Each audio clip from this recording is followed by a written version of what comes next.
మీరు కూడా mutton lovers అయితే ఒక్కసారి మటన్ వేపుడు ఇలా చేసి చూడండి. టేస్ట్ అదిరిపోతుంది.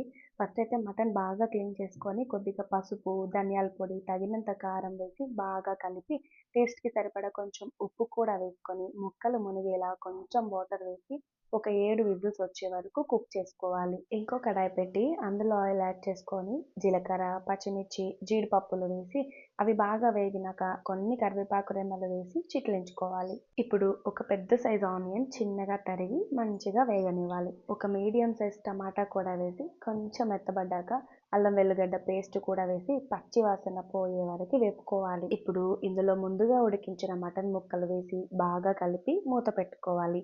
ఒక 2 నిమిషాల తర్వాత కొంచెం ధనియాల పొడి, కొద్దిగా కారం కూడా వేసి ఒక్కసారి కలిపి చివరిగా గరం మసాలా వేసుకొని ఒక 5 నిమిషాలు మూత పెట్టుకోవాలి. అంతే అండి, టేస్టీ మటన్ వేపుడు రెడీ. రెసిపీ నచ్చితే తప్పకుండా ట్రై చేయండి. ఎలా ఉందో కామెంట్ చేయండి. ఛానల్‌ని సబ్స్క్రైబ్ చేసుకోండి.